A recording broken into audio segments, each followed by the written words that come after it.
इस जनादेश महारैली में उपस्थित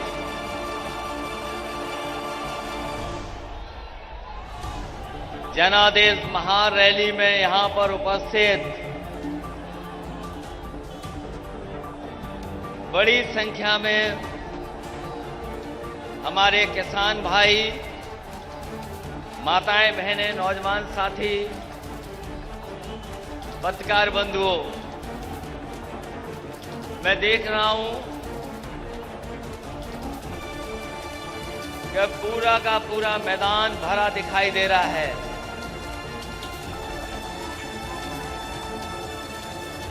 जहां ये मंच है हमारा और आखिरी तक पूरा का पूरा मैदान भरा है, पंडाल भरा हुआ है। पंडाल के बाईं ओर मैं देख रहा हूं जो लोग जहां बन सकते हैं खड़े हैं। एक और छोटा पंडाल है बाईं तरफ जहां में बड़ी संख्या में माताएं, बहनें दिखाई दे रही हैं, बेटियां दिखाई दे रही हैं, भरा पड़ा है। जहां जगह मिली है नौजवान खड़े दिखाई दे रहे हैं मुझे। जहां तक दिखाई दे रहा है। इसलिए जनादेश महारैली को सफल बनाने के लिए मैं एक एक उपस्थित साथी का धन्यवाद और आभार प्रकट करना चाहता हूं। साथ ही साथ आज जिनके हमारे साथ आने की वजह से इतना उत्साह और जोश है, आज जिस तरीके से समाजवादी पार्टी को समर्थन मिल रहा है, जो समर्थन जुट रहा है, मैं सबसे पहले रामचंद्र राजभर जी का धन्यवाद और आभार प्रकट करना चाहता हूं और साथ ही साथ लालजी वर्मा जी, ये तो हमारे साथ जब से जुड़े हैं, मैं ये कह सकता हूं कि अंबेडकर नगर में और आसपास के क्षेत्र में अब बचने वाली नहीं है भारतीय जनता पार्टी। जब त्रिभुवन जी आ गए हों, त्रिभुवन जी पहले ही आ गए थे, त्रिभुवन दत्त जी, रामचंद्र राजभर जी, लालजी वर्मा जी और बगल के जिले के राम प्रसाद चौधरी जब साथ खड़े हैं तो बताओ सफाया होगा कि नहीं होगा। और ये जन सैलाब कोई ऐसा वैसा जन सैलाब नहीं है। ये जो जन सैलाब दिखाई दे रहा है, ये इतिहास लिखने का काम करेगा। ये जन सैलाब इतिहास लिखने का काम करेगा। और मैं तो कहता हूं कि अभी मैं सुन रहा था भाषण में सुन रहा था,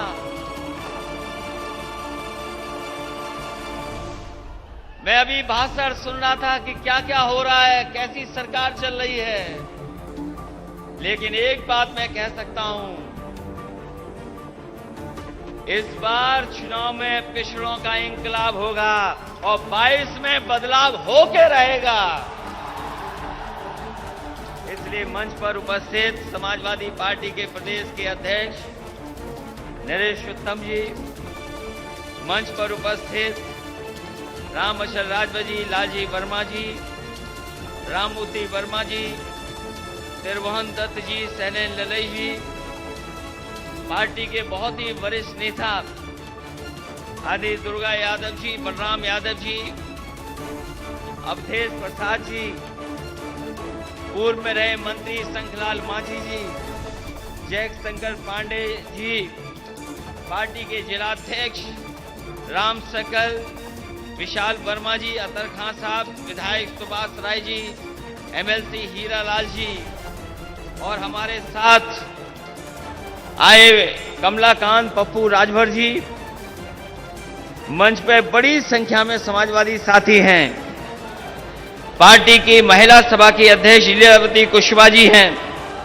गोपीनाथ वर्मा जी, अभय सिंह जी, एवाज से लेकर के सिद्धार्थ और बड़ी संख्या में समाजवादी साथी जो मंच पर हैं, दूसरे मंच पर भी हैं, बहुत सारे जिम्मेदार नेता कार्यकर्ता हमें सामने दिखाई दे रहे हैं। सभी हमारे नेता साथी, क्योंकि सबका नाम लेना संभव नहीं है, सभी हमारे समाजवादी साथी। और इस रैली का संदेश केवल अंबेडकर नगर में नहीं जा रहा है। ये अंबेडकर नगर के लोग तो आए हैं, दूसरे जिले के नहीं आए हैं। ये अंबेडकर नगर का संदेश केवल अंबेडकर नगर का नहीं है, यहां से संदेश जा रहा है पूरे देश में, प्रदेश में। और जब इस धरती पर आए हों, जिस जिले का नाम अंबेडकर नगर हो, और इसी धरती से डॉक्टर राम मनोहर लोहिया निकले हैं। ये दोनों ऐसे महापुरुष हैं, अगर इनकी विचारधारा के रास्ते पे निकल चलें तो जो सपना देखा था हमारे पूर्वजों ने, ये दोनों विचारधाराएं हमारे भारत के सपनों को पूरा कर सकती हैं। जहां हमें जाति धर्म में लोग बांट रहे हैं, जाति धर्म में अलग अलग तरीके से देख रहे हैं, वहीं अगर हम बाबा भीमराव अम्बेडकर जी का संविधान को समझेंगे तो उन्होंने पूरे देश को एक कर करके एक ऐसा संविधान दिया, अगर उस संविधान पे चलें तो जो समता मूलक समाज का सपना देखा था उसको पूरा किया जा सकता है। आज जरूरत है इन दोनों की विचारधाराओं का। और अभी कुछ दिन पहले कोशिश की थी मैंने कि बाबा भीमराव अम्बेडकर जी की विचारधारा और डॉक्टर राम मनोहर लोहिया की विचारधारा एक हो जाए। ये दोनों नेता चाहते थे परिवर्तन हो, जिन्हें हजारों साल से निराश किया गया, जिन्हें भेदभाव में जीना पड़ा, उन लोगों को, उन लोगों के सम्मान के लिए कुछ किया जाए। वो कोशिश थी समाजवादी लोगों की, लेकिन उस कोशिश में हम लोग सफल नहीं हुए।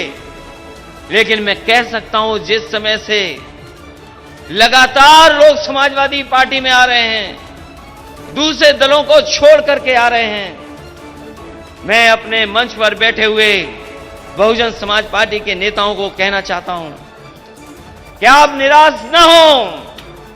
आपने जीवन लगा दिया जिस विचारधारा को मजबूत करने के लिए। आपने अपने व्यक्तिगत चीजों को नहीं देखा। अगर आपको पसीना बहाना पड़ा, आपने पसीना बहाया। आपको त्याग करना पड़ा, त्याग करके दिखा दिया। अगर कहीं खून भी देना पड़ा तो खून दे दिया। लेकिन हम आपको भरोसा दिलाते हैं, आज आप समाजवादी लोगों के साथ हैं। जो सपना आपने देखा था उसको पूरा करने के लिए हम समाजवादी लोग आपको सम्मान देने का काम करेंगे। मुझे याद है अंबेडकर नगर, बहुत काम हुए समाजवादी सरकार में। ये टांडा में जो बिजली का घर बना है, बड़ा खड़ा है, ये नहीं लग पा रहा था। उस समय मंत्री जी और उनके क्षेत्र का शंखलाल माझी जानते होंगे, जो एनटीपीसी के बड़े बड़े अधिकारी हैं, वो आए थे। उन्होंने कहा कि हम जमीन नहीं पा रहे हैं, जिसकी वजह से ये बिजली का कारखाना नहीं लग पा रहा है। उस समय प्रयास किया और प्रयास का परिणाम यह हुआ कि समाजवादी सरकार में आसपास का सबसे बड़ा बिजली का कारखाना लग करके खड़ा हो गया। ये हमारे राममूर्ति वर्मा जी जानते होंगे, जिस विभाग के मंत्री थे, उस विभाग ने विभाग को सुधारने का काम किया। जहां उत्तर प्रदेश दूध के उत्पादन में नंबर 1 है और समाजवादी सरकार में कारखाने लगने लगे थे। अमूल उत्तर प्रदेश आना चाहता था, कोई मौका नहीं मिल रहा था। समाजवादी सरकार बनी और यही राममूर्ति वर्मा जी मंत्री थे। हम लोग अमूल का कारखाने उत्तर प्रदेश में लाने के साथ साथ जो आपका अमूल से पुरानी संस्था है पराग को भी जिंदा करने का काम समाजवादी लोगों ने कर करके दिखाया। न केवल दूध का उत्पादन बढ़े बल्कि हमारे गाय को, जानवरों को पौष्टिक आहार कैसे मिल जाए उसको बनाने का भी कारखाना आपके अम्बेडकर नगर में लगने का काम हुआ है। बिजली का काम, अगर सब स्टेशन लगाने का काम किसी साथी ने दिया होगा तो सब स्टेशन लगे हैं। हमारे मंच पे बैठे नेता और जनता जानती होगी जिसके गांव के आसपास सब स्टेशन लगा है। बड़ी संख्या में सब स्टेशन लगना शुरू हो गए और एम्बुलेंस जो 102, 108 एम्बुलेंस है, जब कभी किसी गरीब की जरूरत पड़ती है एम्बुलेंस की तो वो फोन मिलाता है, उस एम्बुलेंस से मदद लेता है। ये समाजवादी सरकार की देन है। न केवल एम्बुलेंस से मदद मिल रही है, फोन पर एम्बुलेंस आ रही है, बल्कि दुनिया की बेहतरीन व्यवस्था भी समाजवादी लोगों ने चालू करने का काम किया था। 100 नंबर मिलाते थे, पुलिस मदद पे पहुंच जाती थी। वो इंतजाम अगर किसी ने किया तो समाजवादी लोगों ने कर करके दिखाया। लैपटॉप भी बंटना शुरू हो गया था। जो बच्चे अच्छी पढ़ाई कर रहे हैं और आगे पढ़ना चाहते हैं उनकी मदद के लिए भी समाजवादी लोग आगे आकर के खड़े हो गए थे और बड़ी संख्या में नौजवानों को लैपटॉप बांटने का काम शुरू हो गया था। ये जिला है हमारे बुनकर भाइयों का। हमारे बुनकर भाई जानते होंगे नेताजी ने जो बिजली का इंतजाम किया था कि उनको फिक्स रेट पे बिजली उपलब्ध होगी। जो काम शुरू हुआ था नेताजी की सरकार में, किसी सरकार ने नहीं रोका। वो काम और आगे बढ़ता चला गया। समाजवादी सरकार में और सहूलियत देने का काम हुआ, उनकी मदद हुई। लेकिन जब से भारतीय जनता पार्टी की सरकार आई है उन्होंने उस इंतजाम को भी बंद कर दिया। अब आज फिक्स रेट हमारे बुनकर भाइयों को नहीं मिल रही है। धान खड़ा है खेतों में, सरकार कह रही थी आय दोगुनी कर देंगे, लेकिन बताओ धान की आय कितनी हो रही है? कोई खरीदने वाला नहीं, कोई पूछने वाला नहीं। जहां सरकार हमारे किसानों की नहीं मदद कर रही, वहीं राइस मिल मालिकों की भी कोई सुध नहीं ले पा रहा है। ये बातें मैं इसलिए कह रहा हूं, इन बातों को मैं इसलिए कह रहा हूं आपके सामने क्योंकि समाजवादी लोगों ने काम कर करके दिखाया था। समाजवादी लोगों ने जनता को जोड़ करके जनता के बीच में खुशहाली कैसे आए उस दिशा में काम करना शुरू किया था। और जब से ये सरकार आई है, जब से ये सरकार उत्तर प्रदेश में आई है, इसने जहां अन्याय बढ़ाया है वहीं हमारे किसानों को धोखा देने का काम किया था। किसान जो हमारी रीढ़ है, किसान जो हमारी अर्थव्यवस्था को संभालता है, किसान जो हमारा अन्नदाता है, किसान जो हमें कपड़े पहनने को देता है, किसान जो हमारा पेट भरता है, उसके साथ धोखा और उसके साथ अन्याय अगर किसी ने किया है तो भारतीय जनता पार्टी की सरकार ने किया है। कौन नहीं जानता कि किसान को कुचल दिया गाड़ी से? क्या हमारे लोग भूल जाएंगे? किसान भाई क्या ये बात भूल जाएंगे कि गाड़ी से कुचल दिया गया? और 2 डबल इंजन सरकार ने नहीं, 3 इंजन वाली सरकार ने कुचलने का काम किया। दिल्ली की सरकार, यूपी की सरकार और जो लखीमपुर में हैं मंत्री जो सरकार के हैं, 3-3 इंजनों ने किसान को कुचलने का काम किया।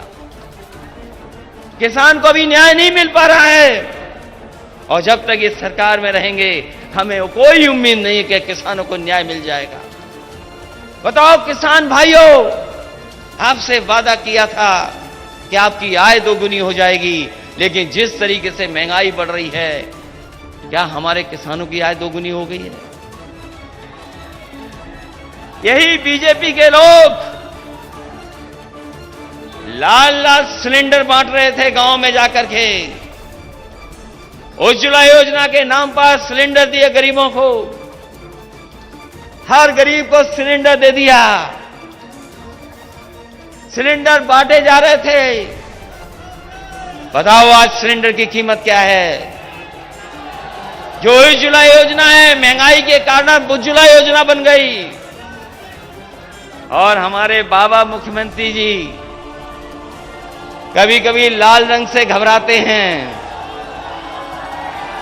हमारे बाबा मुख्यमंत्री जी लाल रंग से घबराते हैं।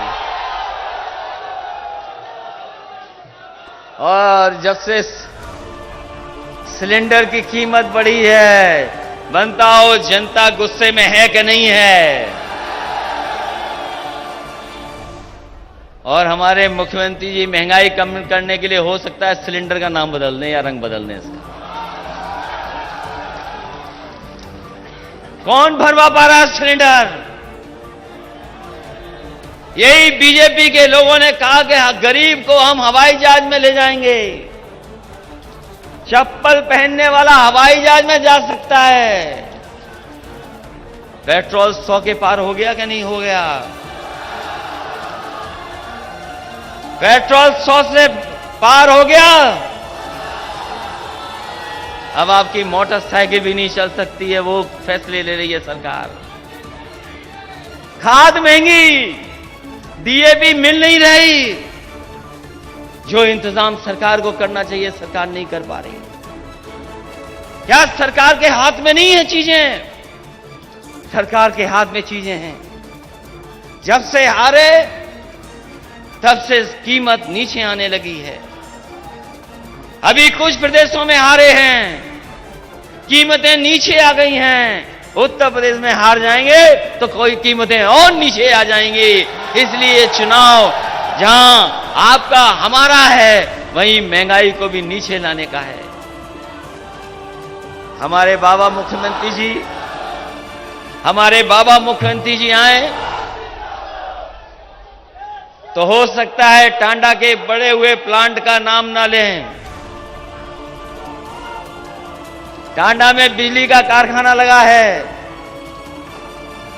हमारे मुख्यमंत्री जी से पूछिएगा पत्रकार साथियों कि ये कौन सा प्लांट लगा है। हो सकता है वो नाम ले दें, लेकिन आपसे नाम नहीं बोलेंगे। ये प्लांट 660 सुपर क्रिटिकल लगा है, एक यूनिट का। ये बिजली दे रही है। और जब से भारतीय जनता पार्टी की सरकार आई है, बताओ गरीबों, बिजली का करंट लगा कि नहीं लगा? बिजली का करंट लगा है कि नहीं लगा है? बिजली महंगी हो गई कि नहीं महंगी हो गई? ये जब बिल आता है तो हमारे गरीब सब स्टेशन बनाए। वहीं अगर हमें गरीबों को कोई राहत देनी पड़े तो राहत देने का काम करेंगे। जहां बुनकरों को वैसी की वैसी व्यवस्था देंगे, वहीं हम अपने गरीबों को और मदद करने का और राहत देने का काम करेंगे। इसलिए साथियों, ये चुनाव कोई मामूली चुनाव नहीं है।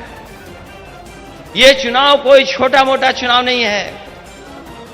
ये चुनाव इसलिए भी महत्वपूर्ण है क्योंकि बाबा साहब भीमराव अम्बेडकर जी ने जो संविधान दिया, उस संविधान से हमारा देश चले,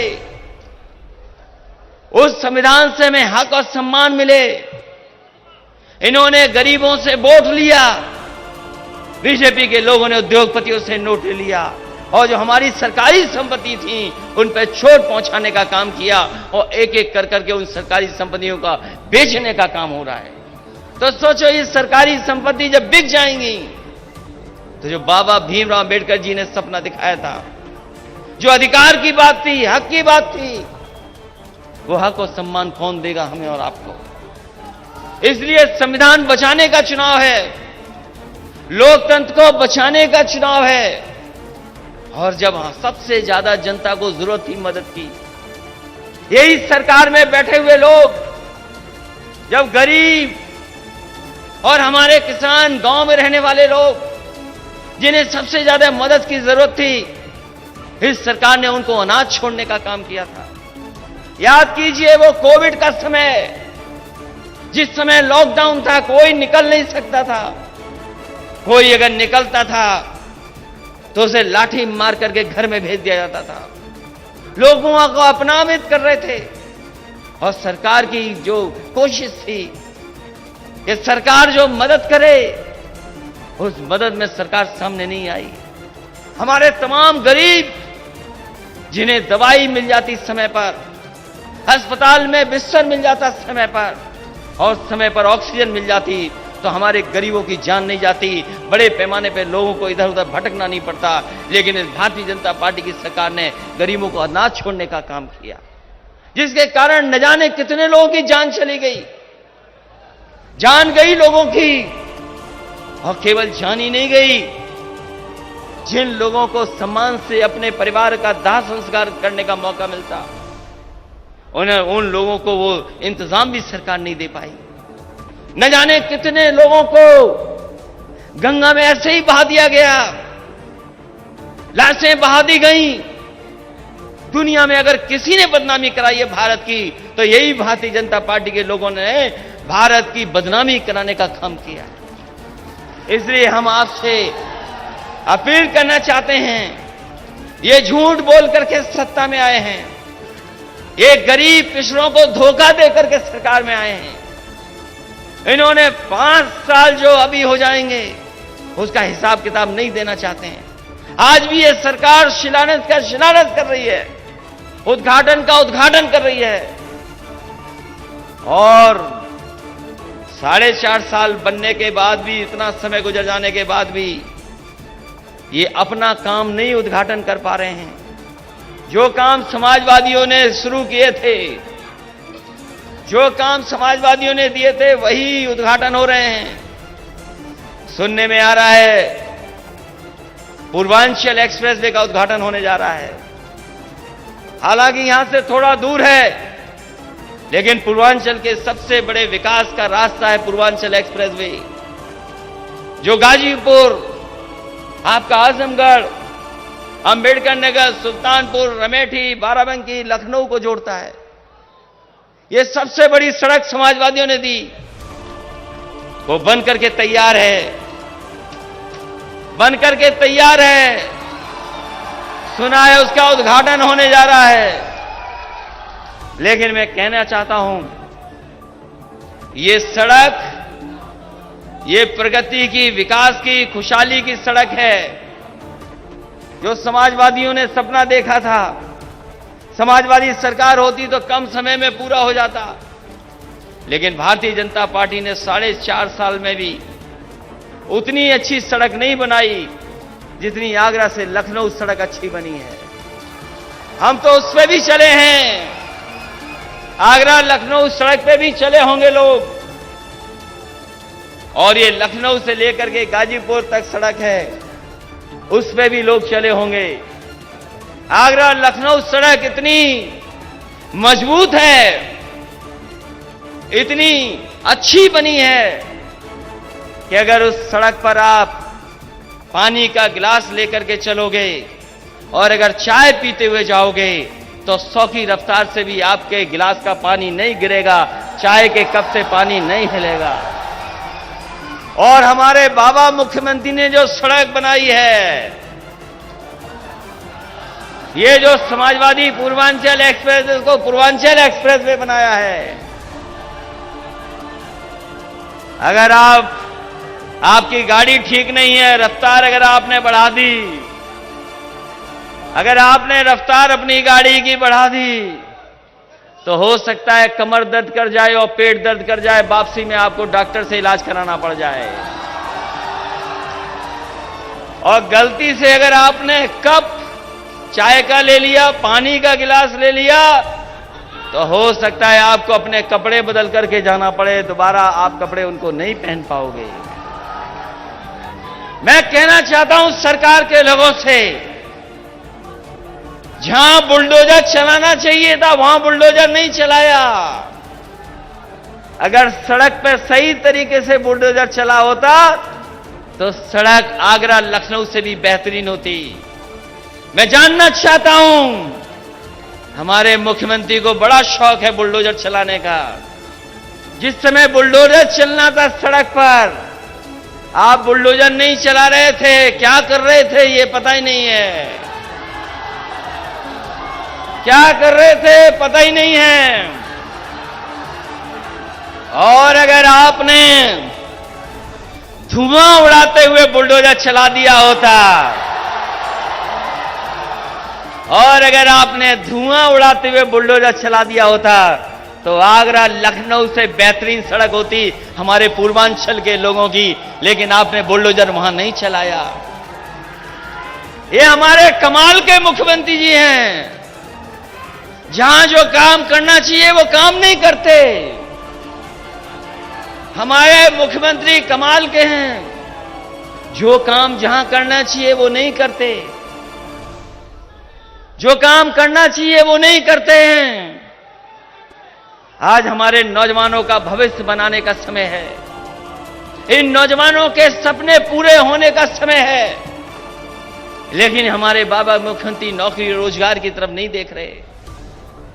समय बदल गया है, चीजें बदल गई हैं, हमारे नौजवानों के हाथ में है, आज मोबाइल है उनके हाथ में। समय बदल गया है, चीजें बदल गई हैं, काम करने का तरीका बदल गया है, लेकिन हमारे बाबा मुख्यमंत्री आज भी धुआं उड़ा रहे हैं। अपने संकल्प पत्र में लिखा था उन्होंने कि हम लैपटॉप देंगे बच्चों को, डाटा दे देंगे, यूनिवर्सिटी कॉलेज को वाईफाई कर देंगे। हम जानना चाहते हैं, इतना समय गुजर गया है, ना आपने लैपटॉप दिया, न वाईफाई किया, न डाटा दिया, और अब कह रहे हैं कि टैबलेट देंगे। हम पूछना चाह रहे हैं, 4.5 साल से कौन सी टैबलेट दे रहे थे आप? कौन सी टैबलेट बढ़ रही थी? इसलिए जो काम करना चाहिए वो काम नहीं करते हैं। आज मोबाइल से दुनिया की जानकारी हासिल की जा सकती है। आज मोबाइल से हम दुनिया के बारे में जान सकते हैं। पूरी दुनिया सिकुड़ करके मोबाइल पे आ गई है। हमारे नौजवान जानते हैं, जो थोड़ा बहुत संपन्न हैं, वो मोबाइल से ही कारोबार कर लेते हैं, कुछ सामान मंगा लेते हैं। अगर कस्बे हैं, बड़े कस्बे हैं, वहां पर मोबाइल से फोन करना नहीं है, केवल संदेश भेजना है, और आपको खाने से लेकर के सब चीजें उपलब्ध हो जा रही हैं। ये परिवर्तन आया है, चीजें बदली हैं। इसलिए नौजवान साथियों, आपका मुख्यमंत्री ऐसा नहीं हो जो लैपटॉप चलाना नहीं जानता, क्योंकि लैपटॉप चलाना नहीं जानता इसलिए उन्होंने लैपटॉप बांटने का नहीं काम किया। कौन मान लेगा कि हमारे बाबा मुख्यमंत्री लैपटॉप चला लेते हैं? अरे हम तो कहते हैं एक दिन हो जाए, लैपटॉप लेकर के आओ, बुलडोजर लेकर के मत आओ, लैपटॉप लेकर के आओ। और हम तो समाजवादी लोग हैं, लैपटॉप भी चला लेंगे और समय पड़ेगा तो बुलडोजर भी चला लेंगे। इसलिए नौजवान साथियों, आपके भविष्य का चुनाव है। आपका भविष्य कैसे बेहतर बने? नौकरी नहीं है, रोजगार नहीं है। हम जाते हैं दिल्ली में, बड़े बड़े विज्ञापन लगे, नौकरी मिल गई, रोजगार मिल गया। दिल्ली के लोग समझ रहे हैं कि उत्तर प्रदेश में नौकरी मिल गई है, रोजगार मिल गया है। बताओ नौजवान साथियों, अंबेडकर नगर के लोगों, इनका कौन सा बड़ा काम है जो आपके जिले में हुआ है? कौन सा बड़ा फैसला है जिससे आपका जीवन बदला है? दिल्ली में तो लगा दी होर्डिंग कि नौकरी मिल गई, रोजगार मिल गए। बताओ नौजवानों, खड़े हो, कितने को नौकरी और रोजगार मिल गया? ये आपके भविष्य से खिलवाड़ कर रहे हैं, आपके सपनों को मार रहे हैं, आपके भविष्य से खिलवाड़ हो रही है। बताओ इस भारतीय जनता पार्टी का इस बात सफाया करोगे कि नहीं करोगे? और हमारे बुनकर भाइयों, आपकी बिजली महंगी कर दी, बिजली का बिल आ रहा है, करंट लगता है, कौन जिम्मेदार है? कौन जिम्मेदार है उसके लिए? ये जो महंगाई बढ़ी है खाद की, डीएपी की, सिलेंडर की, कौन जिम्मेदार है इसके लिए? और हमारे अटेवा वालों, बताओ तुम्हारी पेंशन को खत्म करने वाले कौन लोग हैं? किन्होंने खत्म की थी बताओ? आवाज नहीं आ रही है, बताओ किसने खत्म की थी तुम्हारी पेंशन? बताओ उसका सफाया करोगे कि नहीं करोगे? जहां हम गरीबों को राहत बिजली की देंगे, वहीं हम इनकी भी मदद करने का काम करेंगे। ये पेंशन वाले के रास्ता निकालेंगे, क्या कर सकते हैं हम लोग? इसलिए भविष्य का चुनाव है आपका भी। उत्तर प्रदेश को बर्बाद कर दिया इन्होंने, उत्तर प्रदेश को पीछे कर दिया इन्होंने। आज उत्तर प्रदेश आगे नहीं बढ़ रहा है। जो कह रहे हैं डबल इंजन की सरकार है, इन्होंने डबल इंजन की सरकार वालों ने सरकार नहीं चलाई, इन्होंने महंगाई बढ़ाई है, महंगाई, नौकरी छीने, रोजगार छीन लिए। और याद करो नौजवान जो इतिहास के स्टूडेंट होंगे, इस देश में एक कंपनी आई थी, East India company. East India company आई थी कारोबार के नाम पर, बहुत सी कम चीजों का कारोबार करती थी, काली मिर्च का, मसालों का, कॉटन का।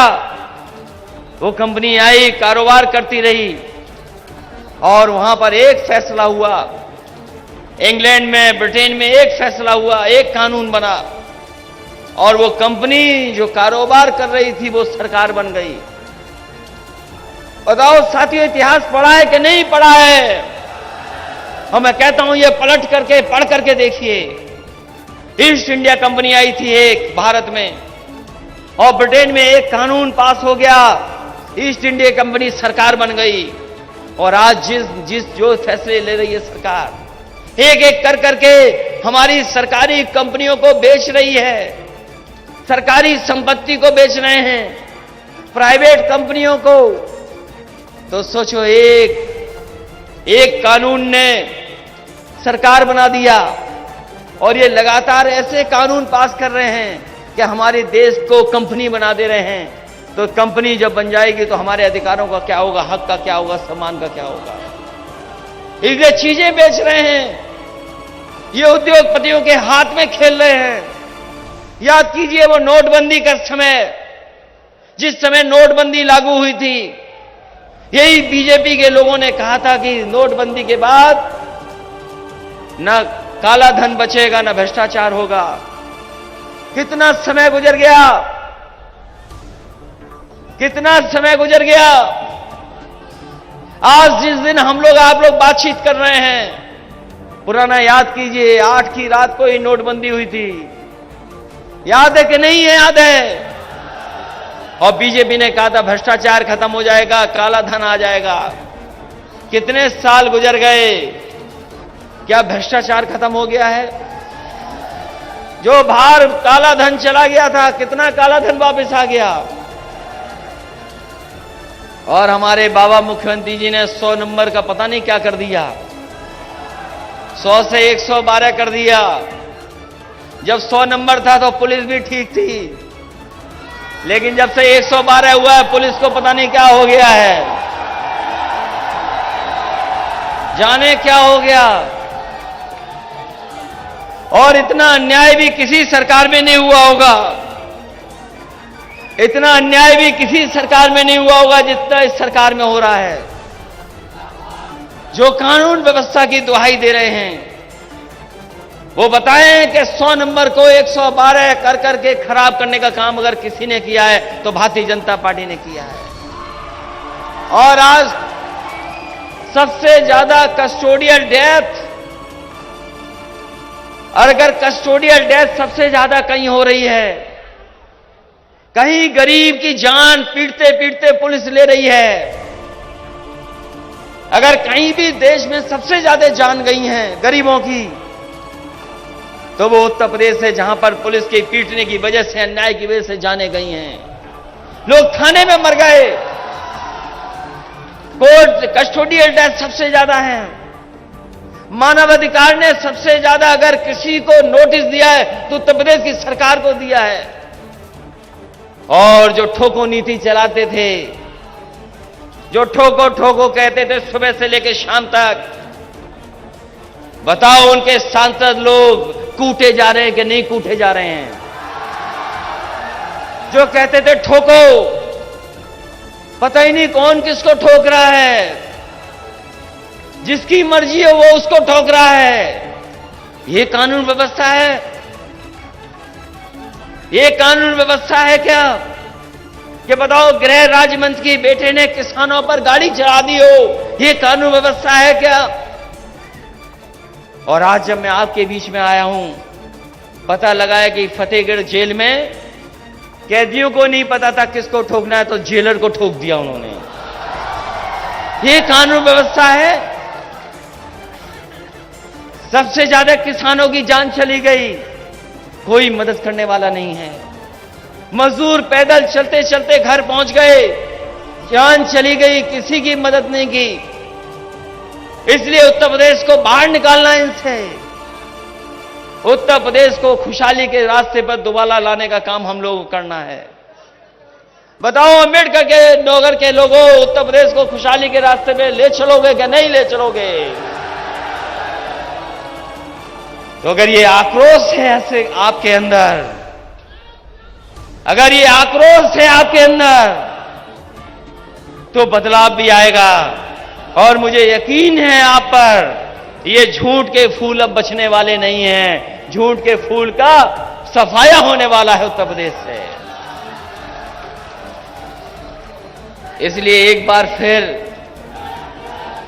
मुझे खुशी है इस बात की कि लगातार समाजवादी पार्टी से लोग जुड़ रहे हैं, लगातार समाजवादी पार्टी के समर्थन में लोग आ रहे हैं। इतना समर्थन समाजवादी पार्टी को पहले कभी नहीं मिला जितना समाजवादी पार्टी को इस बार समर्थन मिल रहा है। इतना समर्थन, इतने बड़े बड़े नेता, इतने बड़ी संख्या में नेता समाजवादी पार्टी में कभी नहीं जुड़े। इस बार हमें खुशी है कि हर वर्ग के लोगों का भरोसा समाजवादी पार्टी पर है आज। और उसका परिणाम यह है कि आज आपके साथ राम अचल राजभर जी आ गए हैं।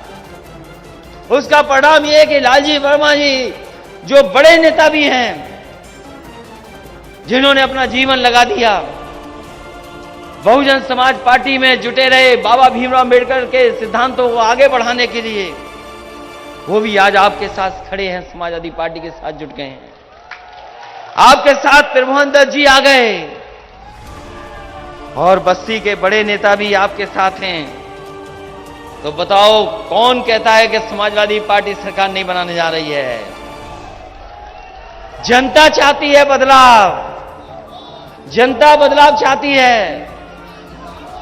और अभी जब मऊ में कार्यक्रम हुआ था, लाल और पीले एक साथ हो गए। लाल पीलों को एक साथ देकर के दिल्ली लखनऊ में लाल पीले हो रहे थे लोग। जो लोग हमारी लाल टोपी को देख के लाल होते हैं, लाल टोपी को देख करके लाल होते हैं, अब सिलेंडर को देख करके क्या करेंगे ये बताओ? हमें लाल लाल सिलेंडर है,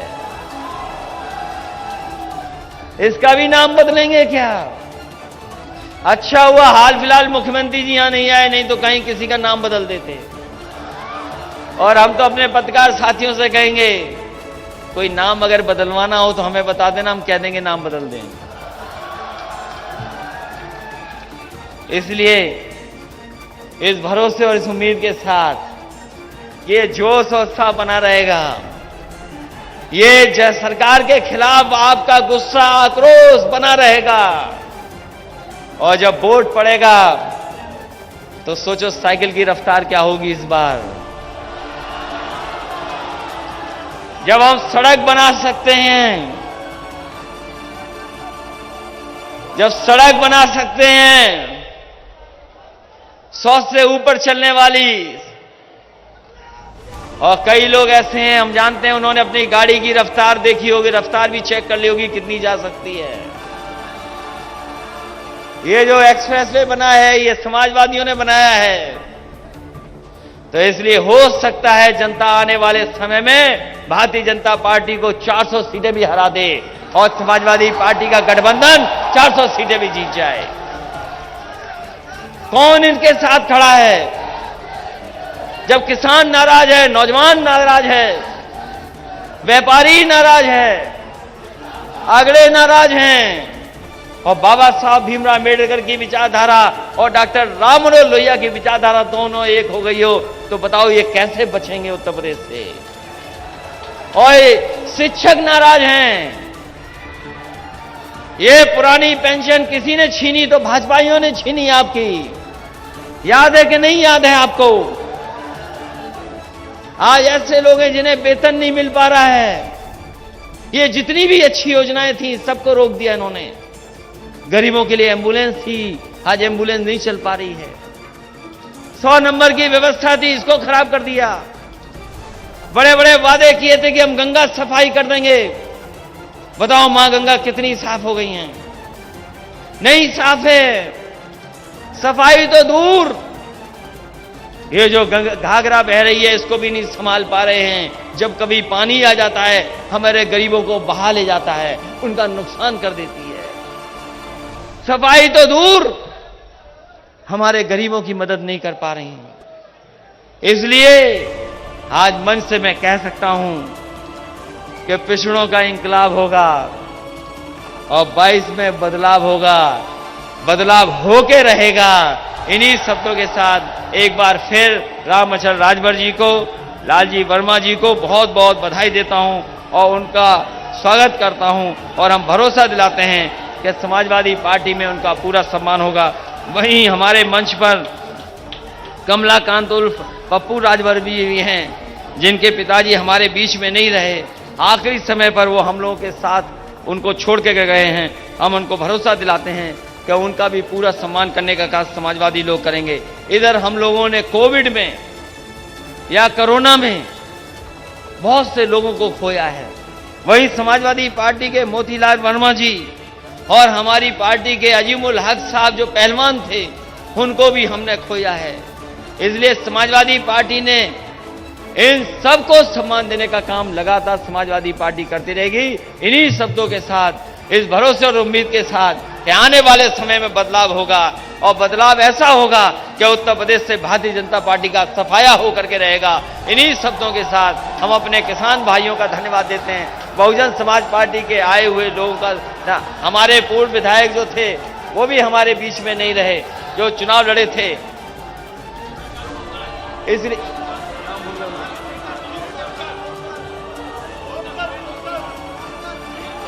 भीम सोनकर जी का उनका परिवार खड़ा है। हमें दुख है कि जहां हम लोगों ने इतने नेताओं को खोला है, हम उनके श्रद्धांजलि भी देते हैं, उनको याद भी करते हैं, उनका समय समय पर समाजवादी पार्टी को आगे बढ़ाने का काम भी याद करते हैं। उन्होंने हम लोगों को आगे बढ़ाने का काम किया।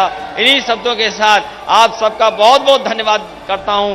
इस ऐतिहासिक रैली के लिए बधाई देता हूं। ये एक मामूली जन सैलाब नहीं है।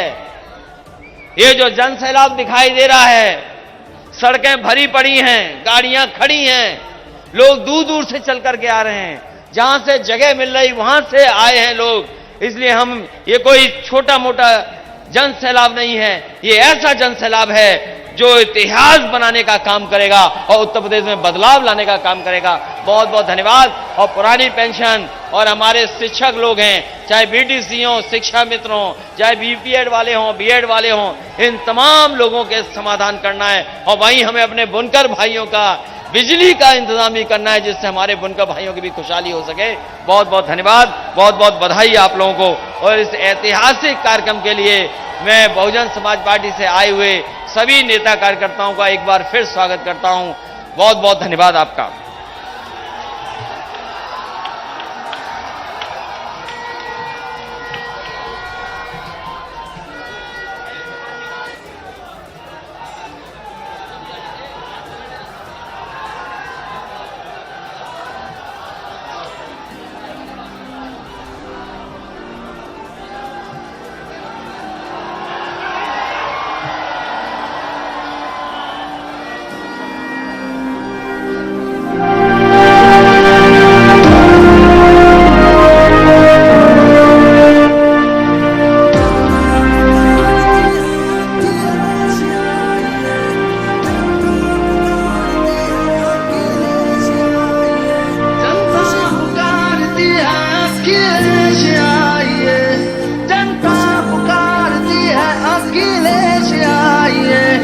खुशहाली और विकास का सूरज उगाइए, खुशहाली और विकास का सूरज उगाइए।